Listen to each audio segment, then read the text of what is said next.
I didn't say a word when the HOA president slammed her binder shut and barked at my sister to leave the community center. The board members shifted in their plastic chairs, puffed up with authority like they had the power of a federal judge. My sister, calm as ever, reached into her bag and placed her military police ID flat on the table. No speech, no raised voice, just the plastic glint of that badge catching the fluorescent light. The entire room froze. Even their lawyer stopped, mid-sentence, eyes flicking from the card to her face. The silence was heavier than any shouting match could have been, and in that moment I knew I'd already won. Before all that, I wasn't looking for trouble. I moved into this neighborhood because I thought it was quiet, a little patch of peace, where I could breathe after too many years of grinding work and too many weekends eaten up by other people's demands. My place wasn't grand, but it was mine.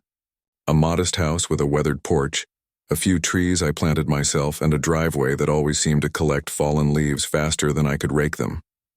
My favorite part was the back garden. Nothing special, just tomatoes and some herbs. But it reminded me of the summers I spent at my grandfather's cabin. I never needed a parade of friends or a spotlight.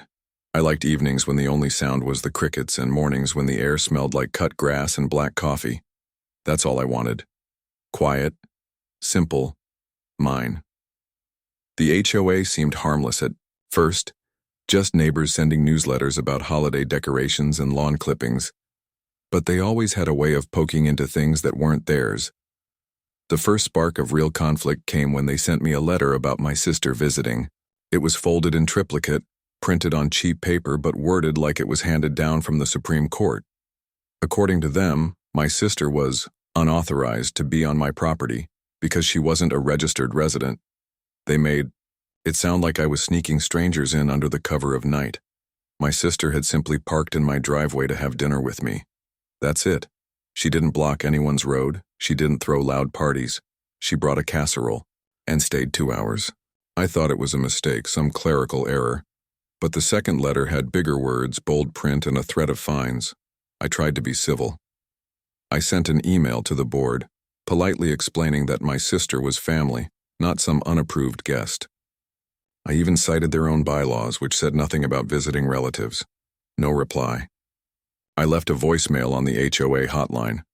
Silence. Finally, I attended one of their meetings, where the president smirked at me and said, rules were rules, and that exceptions undermined community order. It wasn't about rules. It was about control. Every attempt I made to talk to them like rational adults was met with brick walls and smug faces. That's when something in me shifted. I didn't yell, didn't argue. I stopped writing emails and started reading property law. If they wanted a fight over authority, I was going to let them trip over the very laws they pretended to enforce. Sister isn't just my sister. She spent 15 years in the military, much of it in roles she couldn't even tell me about until after the fact. Now she's military police, and her ID isn't just a laminated piece of plastic. It's a federal credential with weight behind it. While the HOA played neighborhood dictator, I quietly began stacking my own evidence. I pulled the plat maps from the county courthouse. I confirmed that my property deed predated the HOA by a decade, meaning their rules had no jurisdiction over my land. I documented every letter, every voicemail, every petty notice taped to my garage. I talked to neighbors who whispered that they'd been fined for wind chimes or for planting the wrong flowers, but they were too scared to speak up. I wasn't scared. I was patient. Those nights were long. My sister would call me and tell me not to lose sleep over it, but it wasn't anger keeping me awake, and it was focus. I'd sit at my desk with stacks of papers, flipping between county ordinances and state property codes, highlighting lines that stripped the HOA's claims down to nothing. I photographed the letters they slid under my door and saved the emails, where they contradicted themselves. By the time their threats escalated into trespassing warnings against my sister, I had a file thick enough to snap a binder ring. I wasn't planning to shout them down. I was planning to show them what real authority looked like, which brings us back to that meeting.